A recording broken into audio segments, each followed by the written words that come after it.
এই ডিমারি অঞ্চলের ব্যবসায়ীবৃন্দ, আমার ব্যবসায়ী বন্ধুরা যারা জিনিসপত্র কেনাকাটা করছেন এবং আমার মাইকের আওয়াজ যত দূর অবধি গিয়ে পৌঁছচ্ছে, আমার চেয়ে বয়সে বড় গুরুজনেরা আপনাদেরকে প্রণাম ও সালাম। আমার চেয়ে বয়সে ছোট সমবয়সীরা তোমাদের সবাইকে আদর ও ভালোবাসা। দেখুন, কথা খুব পরিষ্কার, জিততে হবে। আমাকে অনেকে জিজ্ঞাসা করছিলেন, আজকেই একজন সাংবাদিক জিজ্ঞাসা করছিলেন যে তোমরা কি করতে চাইছো, তোমরা কি একটু ভোট টোট বাড়াতে চাইছো নাকি তোমরা জিততে চাইছো?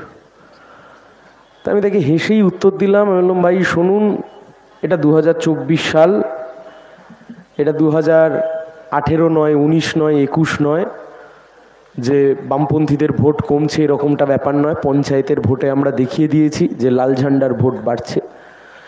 তাই যদি 2-4% ভোট শুধু বাড়ানোরই হতো, তার জন্য এ বাজারে একটু বেশি লাল ঝান্ডা, একটু প্রার্থীর ছবি এইসব লাগালেই আমরা ভোট একটু বেশি হলেও পেতাম। কিন্তু মাটি আঁকড়ে যখন শেষ 1 মাস ধরে তমলুকের ময়দান চষে বেড়াচ্ছি, আর আগামী 1 মাস বা 25 দিন যা রয়েছে, আগামী 1 মাস এই যে লড়াই আমরা লড়ব, এই লড়াই আমরা লড়ছি তার কারণ আমরা প্রতিশ্রুতি দিয়েছি সাধারণ মানুষকে, বিজেপি আর তৃণমূলের আমলে যা যা অন্যায় অত্যাচার হয়েছে তার বিচার করতে হবে। আর তার যদি বিচার করতে হয় তাহলে এই ভোটে লড়াই লড়তে হবে জিতবার জন্য। এবং আমি আপনাদেরকে দায়িত্বের সাথে বলছি, আমার মাইকের আওয়াজ যত দূর অবধি গিয়ে পৌঁছচ্ছে, আমি এখনো অবধি যা যা প্রার্থীরা যা যা আছেন, আমি আপনাদের সাথে গর্বের সাথে বলছি।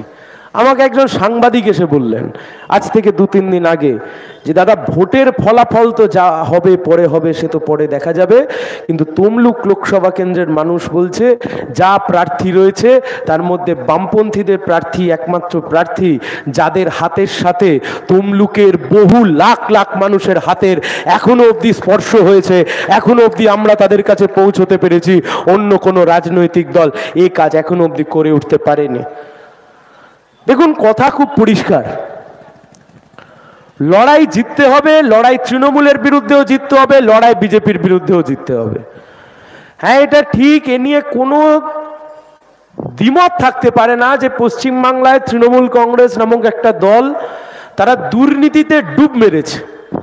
এ নিয়ে কোনো দ্বিমত থাকবার জায়গা হতে পারে না যে পশ্চিমবাংলার বুকে তৃণমূল কংগ্রেস চুরি জোচ্চুরি দুর্নীতিতে কার্যত ডুবে গেছে। এ নিয়ে কোনো দ্বিমত থাকতে পারে না যে আমরা বামপন্থীরা 2011 সাল থেকে, এখানে কমরেড সূর্যকান্ত মিশ্র রয়েছেন, 2011 থেকে 2016 বিধানসভার বিরোধী দলনেতা ছিলেন। আমরা বারংবার বিধানসভার অভ্যন্তরে বিভিন্ন চিটফান্ডের ঘটনা, বিভিন্ন সময় বিভিন্ন চুরি দুর্নীতির ঘটনা আমরা বামপন্থীরা সেই সময় সূর্যকান্ত মিশ্ররা তুলে ধরেছিলেন। কিন্তু 2011 সাল থেকে তৃণমূল কংগ্রেসের যে চুরি দুর্নীতির কথা আমরা বলে আসছিলাম, আজকের দিনে দাঁড়িয়ে বাংলার মানুষ তার স্বচক্ষে বুঝতে পাচ্ছেন যে হ্যাঁ, বামপন্থীরা যে কথা বলছিল সে কথা মিথ্যে নয়। তৃণমূল কংগ্রেস যাকে পরিবর্তনের জন্য, যাকে কিছু ভালোর জন্য 2011 সালের 13ই মে এ বাংলার মানুষ মাথায় করে নিয়ে এসেছিলেন, সেই পশ্চিম বাংলার বুকে তৃণমূল কংগ্রেস তার গর্বের ঐতিহ্য, বাঙালির ঐতিহ্য, বাংলার ঐতিহ্য, গর্বের পশ্চিম বাংলা, সোনার বাংলা, এই সব কিছুকে সরিয়ে ফেলে দিয়ে গোটা রাজ্যটাকে কার্যত আজকে চুরি দুর্বৃত্ত আর দুর্নীতিদের রাজ্যতে পরিণত করেছে তৃণমূল কংগ্রেস। বাংলার মানুষ আজকে তৃণমূলের কাছ থেকে মুক্তি চাইছে। 3-4 দিন আগে রাজ্যের মুখ্যমন্ত্রী মহিষাদলে এসেছিলেন। উনি ওনার স্বভাবসিদ্ধ ভাষণে বলেছেন, তৃণমূলকে চুরি শিখিয়েছে কে? বেটা তুই শিখিয়ে তুই চলে গেছিস। আমি যা বুঝলাম তুই বলতে শুভেন্দু অধিকারীর নাম করেছে। এখন আমাকে অনেকে জিজ্ঞাসা করেছেন যে মমতা ব্যানার্জি যা বলছেন, মুখ্যমন্ত্রী যা বলছেন, আপনি কি বলবেন? আমি বললাম, প্রথম কথা, রাজ্যের মুখ্যমন্ত্রী মহিষাদল থেকে দাঁড়িয়ে স্বীকার করে নিলেন যে তৃণমূল চুরি করতে জানে, তৃণমূল চুরি করেছে। এখন কথা হচ্ছে তৃণমূল চুরিটা কার কাছ থেকে শিখেছে। আমি আপনাদেরকে বলছি শুনুন, তৃণমূল কাঁথির অধিকারী পরিবারের থেকে চুরি শিখেছে নাকি কালীঘাটের ব্যানার্জিদের থেকে চুরি শিখেছে তা বাংলার মানুষ জানতে চায় না। বাংলার মানুষ চোরেদের থেকে মুক্তি পেতে চায়, বাংলার মানুষ চুরি দুর্নীতি থেকে মুক্তি পেতে চায়। এই অধিকারীরা ওরা গ্র্যাজুয়েশন পাশ করিয়েছে চুরিতে, আর কালীঘাটের ব্যানার্জিরা চুরিতে মাস্টার ডিগ্রি করিয়েছে। ও দুই কলেজকে বিদায় দিতে হবে। মাস্টার ডিগ্রি আর গ্র্যাজুয়েশন, এই দুই পরিবার লুটছে গোটা মেদিনীপুরকে, লুটছে গোটা বাংলাকে। এরা মনে করছে এদের জমিদারি চলবে, এরা মনে করছে ব্যানার্জি আর অধিকারীদের জমিদারি চলবে, এরা মনে করছে শুভেন্দু অধিকারী আর অভিষেক ব্যানার্জিদের জমিদারি চলবে। এরা মনে করছে গোটা বাংলার মানুষকে এই দুই পরিবার মিলে ভাগ করে রাখবে, কখনো তৃণমূল আর কখনো বিজেপি। আরে তমলুকের মাটি এ তো স্বাধীনতা সংগ্রামীদের মাটি, তমলুকের মাটি অত বড় ব্রিটিশ সাম্রাজ্যবাদকে খেয়ে দিয়ে বিদায় করেছিল। আর এই দুই পরিবারের জমিদারিও এই নির্বাচনে তমলুকের মানুষ শেষ করবে। আমরা প্রত্যয়ের সাথে কথা জানিয়ে দিতে চাই। শুভেন্দুবাবু ডিমাডিতে এসেছিলেন শুনলাম কিছুদিন আগে, তাই? কোথায় এসেছিল? এখানে এসেছিল, হ্যাঁ? আমি দেখলাম উনি এখন খুব চিন্তিত হয়েছেন বামপন্থীদেরকে নিয়ে, লাল ঝান্ডাকে নিয়ে উনি খুব চিন্তিত। কথায় কথায় বলছেন সিপিআইএমকে একটিও ভোট দেবেন না, কথায় কথায় বলছে সিপিআইএমকে একটিও ভোট না। যেখানে সেখানে মিটিং করছে, ডাক পাচ্ছে। আমি জল খাচ্ছি, বিষম খাচ্ছি, বুঝতে পারছি শুভেন্দুবাবু আমার নাম করছে। সায়ন বাবু, বড় ফুলেই ভোট আসবে, ওই বড় ফুল কাটবার জন্য কাস্তে রেডি করে রেখেছি। আসুন আসুন, বাংলার মানুষকে হাড়ে জ্বালিয়ে হয়নি। যতদিন তৃণমূল করতেন জোড়া ফুল মেদিনীপুরের মানুষকে একদম জ্বালিয়েছেন। যতদিন আপনি শুভেন্দুবাবু আপনি জোড়া ফুলে ছিলেন, কি অত্যাচার না করেছেন।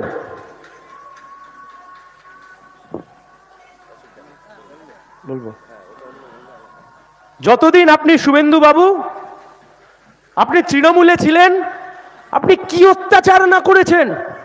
ভুলে গেছি নাকি আমরা 2018 সালের পঞ্চায়েতের নির্বাচন? কি বলেছিলেন এই শুভেন্দু অধিকারী? তখন তিনি তৃণমূলের নেতা, মমতা ব্যানার্জির মন্ত্রিসভার মন্ত্রী, পরিবহন মন্ত্রী, তৃণমূলের দ্বিতীয় কথা একমাত্র তিনি বলতেন। দ্বিতীয় নয়, দ্বিতীয় তো ওইটা ছিল ওই যে মেড্রাসি রুয়ের মতো দেখতে, কি নাম যেন ওটার, পার্থ চ্যাটার্জি, ওটা ছিল তৃতীয়। এটা কি বলেছিল 2018 সালে? যে বেশি বিরোধী শূন্য পঞ্চায়েত করতে পারবে তাকে 5 কোটি টাকার অনুদান দেয়া হবে কাজ করবার জন্য। সেই দিন শুভেন্দু অধিকারীর এই কথা শুনে শহীদ মাতঙ্গিনী ব্লকে এই শুভেন্দু অধিকারীর বাহিনী রাজ্যে অত্যাচার চালিয়েছিল। বিরোধী শূন্য পঞ্চায়েত তৈরি করতে হবে, কাউকে পঞ্চায়েতে ভোট দিতে দেব না। এই শহীদ মাতঙ্গিনী ব্লকের ওপর যে আক্রমণ, আমরা ভুলে গেছি নাকি? হ্যাঁ, এটা ঠিক, সিপিআইএম এর ওপর সেই আক্রমণ বেশি হয়েছিল, কিন্তু এই শুভেন্দু অধিকারীরা যখন তৃণমূলে ছিল সেই সময়তে যারা বিজেপির কর্মী ছিল তাদেরকেও তো পিঠের ছালে 2-4 গা বাটামের বাড়ি দিয়েছে। আমি তো ভাবি এখনকার বিজেপির কর্মীরা এরা বাড়িতে গিয়ে মুখ দেখায় কি করে। আগে একটা সময় শুভেন্দুর ছবি দেখিয়ে বলতো, বাবা এই দেখ পিঠের চাল লাল করে দিয়েছে, কে মেরেছে বাবা, এই দেখ এই লোকটা মেরেছে। এখন সেই লোকটার গলায় গিয়ে মালা ঝুলিয়ে নাম জপ করছে। কষ্ট লাগে, এদেরকে দেখে খারাপ লাগে। কাপুরুষ ভেড়া অধিকারীদের পেছনে লাইন দিয়েছে, লড়বার ক্ষমতা নেই। আমি আপনাদেরকে দায়িত্বের সাথে বলছি, না হলে যে শুভেন্দু অধিকারী রাতে মার খেয়েছে সে আজকে মাথায় করে নিয়ে শুভেন্দু অধিকারীকে বলছে শুভেন্দু শুভেন্দু করে নাচছে, এ হতে পারে কখনো? 2018 সালে পঞ্চায়েতের নির্বাচন গণতন্ত্র ধ্বংস করে দিল, পঞ্চায়েতে ভোট করতে দিল না, বিরোধী শূন্য করে দাও। আর আজকে সেই শুভেন্দুবাবু এসে গালগল্প শোনাচ্ছেন ওরা গণতন্ত্র উদ্ধার করবে। কান খুলে শুনে রেখে দেন, গোটা পশ্চিমবাংলা কেন গোটা ভূ ভারতবর্ষে এখন অবধি 2 দফায় নির্বাচন হয়েছে। আর এই 2 দফার নির্বাচনে সবচাইতে বেশি সন্ত্রাস যদি কোথাও থেকে থাকে, বুথ জ্যাম, গণতন্ত্রের লুট, ভোট লুট যদি কোথাও হয়ে গিয়ে থাকে সেটা পাশের রাজ্য ত্রিপুরা, যার সরকার চালাচ্ছে বিজেপি। আরে তৃণমূল তো নরখাদক, কিন্তু বিজেপি বিজেপির হাতে যদি ক্ষমতা যায় ওরা গণতন্ত্রকে টুটি টিপে খুন করে ফেলবে। খবরদার, ওই জোড়া ফুল থেকে পদ্ম ফুল মাথা থেকে সরিয়ে দিন। ও দুই ফুল সর্বনাশ করছে বাংলার, আর দুই ফুল সর্বনাশ করছে খেটে খাওয়া সাধারণ মানুষের। সাবধান হতে হবে। লাল ঝান্ডা, কাস্তে হাতুড়ি তারা, বামফ্রন্ট, কংগ্রেস সমর্থিত বামফ্রন্ট প্রার্থী, কংগ্রেস সমর্থিত সিপিআইএম এর প্রার্থী, আমরা তো লড়াই করছি, আমরা তো লড়ছি। যে লড়াই আমরা করছি আমরা জানি এই লড়াই কঠিন। আরে কঠিন যদি নাই হবে তো সে লড়াই লড়ে আর মজা কি আছে? কঠিন যদি নাই হবে তো সে লড়াই আর লড়ে মজা কি আছে? কঠিন বলেই তো লড়াইটা লড়ছি, কঠিন বলেই তো এই লড়াই করছি। আর এই লড়াই যখন করছি কান খুলে শুনে রেখে দেন, ওরা আমাদের থেকে কেবলমাত্র একটা জিনিসে এগিয়ে আছে। তা কি? টাকা।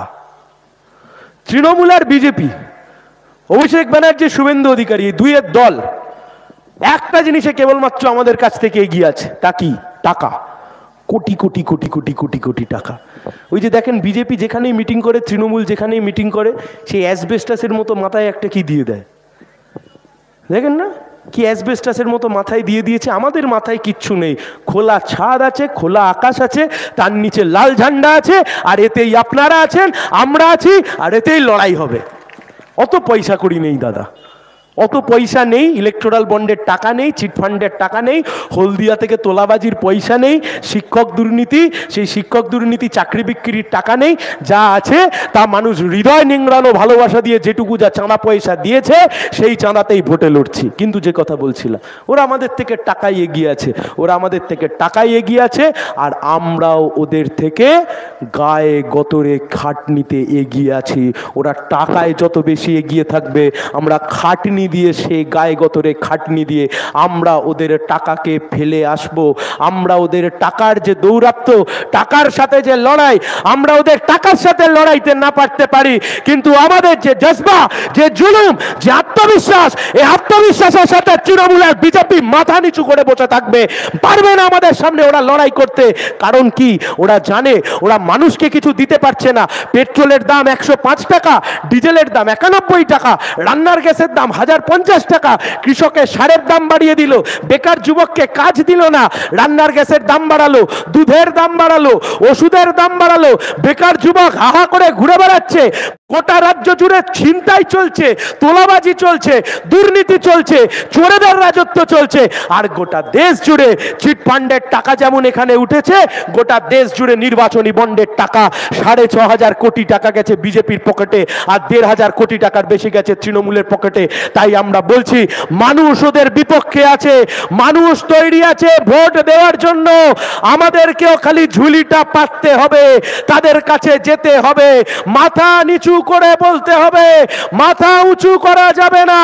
মানুষের সামনে করো জোর, মাথা নিচু বলতে হবে, আপনার লড়াই আমরাই লড়তে এসেছি, দেশ বাঁচাতে এসেছি, সংবিধান বাঁচাতে নেমেছি।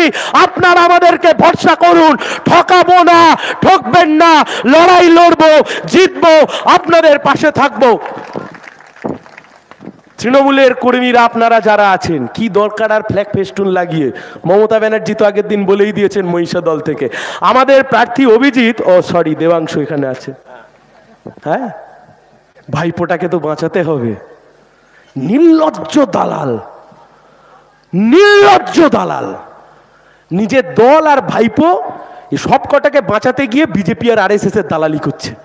নাহলে কেউ বলে, সূর্যদা একটু আগে বলছিলেন, সূর্যদা বলবে, মুখ ফুসকেও বলতে পারে যে এবার লোকসভাতে সায়ন না, সায়নের বদলে একটা অয়ন বলে দিল, বা সায়নের বদলে একটা তৃণমূলের প্রার্থীর নাম বলে দিল। কখন বলে এসব? দেখুন, আমার বয়সটা কম, আমি আমার ভাষায় কথা বলছি। 11-12 ছেলেরা যখন একটু পড়তে যায়, তাদের প্রেমিকার সংখ্যা 2, 3, 4 থাকে। তাই জন্য কখন কোন প্রেমিকাকে কি নামে ডাকে তারাও বুঝতে পারে না। মমতা ব্যানার্জির অনেকগুলো প্রার্থী আছে, কোনোটা বিজেপিতে, কোনোটা তৃণমূলে, কখন কার নামে ডাকছে উনিও বুঝতে পাচ্ছেন না। তাই আমরা বলছি ও দুটোকেই হারাতে হবে, একসাথে হারাতে হবে, এই তমলুকের মাটিতেই হারাতে হবে। মাথা তুলে দাঁড় করাতে হবে লাল ঝান্ডাকে, সিপিআইএমকে, বামপন্থীদেরকে, যারা দেশের সার্বভৌমত্ব রক্ষা করবে, যারা দেশের স্বাধীনতা সংগ্রামে অংশগ্রহণ করেছিল। সেই তমলুকের মাটি, সে তমলুকের মাটি কখনো এদের হতে পারে না। আপনাদেরকে খুব সহজ ভাষায় আমি বলছি। আমাকে অনেকে জিজ্ঞাসা করেছেন যে এসএসসি দুর্নীতি, এসএসসির দুর্নীতিতে আপনারা কি বলবেন? 26,000 ছেলে মেয়েদের কাজ চলে গেল, শিক্ষক শিক্ষিকাদের কাজ চলে গেল। আমি প্রথম কথা তাদেরকে একটাই বললাম যে 1997 সালে এসএসসি আমরা তৈরি করেছিলাম, বামফ্রন্ট সরকার, সূর্যকান্ত মিশ্ররা তখন মন্ত্রী। আমাদের তখন জন্ম হয়েছে মনে হয় 5-7 বছর বয়স, আমাদের 5 বছর বয়স। সেই সময়ের মন্ত্রী ছিলেন, এসএসসি তৈরি হয়েছিল। এসএসসি তৈরি হওয়ার পরে 1998 থেকে 2011 সাল 1,30,000-এর বেশি শিক্ষক শিক্ষিকা নিয়োগ করেছিলাম আমরা। এমনকি আপনি স্কুলের মধ্যে গেলে এখন দেখবেন তৃণমূল কংগ্রেসের শিক্ষা সেলের নেতা তারাও চাকরি পেয়েছিল বামফ্রন্টের আমলে, সিপিআইএম এর আমলে, কারণ মেধার ভিত্তিতে চাকরি হয়েছিল। এসএসসিতে মেধার ভিত্তিতে চাকরি হয়েছিল আমাদের সময়তে। আর 2011 সালে রাইটার্স বিল্ডিং থেকে শেষবারের মতো যখন বুদ্ধদেব ভট্টাচার্যরা বেরিয়ে আসছেন, শেষবারের মতো যখন সূর্যকান্ত মিশ্ররা বেরিয়ে আসছেন, সে বছরে এসএসসি হয়েছিল। সে বছরে বুদ্ধদেব ভট্টাচার্য তার পদত্যাগপত্র রাজ্যপালকে পাঠিয়ে দিয়েছিলেন, কারণ আমরা নির্বাচনে হেরে গেছিলাম। কিন্তু যারা চাকরি পেয়েছিল তাদেরকে চাকরি খোয়াতে হয়নি, কারণ সৎ পথে চাকরি হয়েছিল, চুরির টাকায় চাকরি হয়নি। আর আজকের দিনে দাঁড়িয়ে 26,000 শিক্ষক শিক্ষিকা, তাদের একটা ভবিষ্যতের সামনে প্রশ্নচিহ্ন দাঁড় করিয়ে দিল তৃণমূল। ভোট তো পরে দেবেন দাদা, কান অবধি যদি আপনার আওয়াজ যায়। আর সিপিএমকে যদি একদম না পছন্দ হয়, লাল ঝান্ডাকে একদম যদি না পছন্দ হয়, I can feel your pain, আপনার কষ্ট আমি বুঝতে পারছি। কিন্তু আপনিও এবার আপনার কষ্টটা একটু বুঝুন। 26,000 শিক্ষক শিক্ষিকা স্কুলে যেতে পারবে না। গরমের ছুটি খুললে গোটা পশ্চিমবাংলায় 30% শিক্ষক শিক্ষিকা তারা স্কুল থেকে বেরিয়ে আসবেন। আপনার বাড়ির ছেলে মেয়ে কার কাছে পড়তে যাবে? প্রথম কথা উত্তর আপনাদেরকে দিতে হবে, আপনাদেরকে। আসন্ন লোকসভা নির্বাচনে রাজ্যের প্রতিটি প্রান্তে বামফ্রন্ট প্রার্থীদের জয়ী করুন।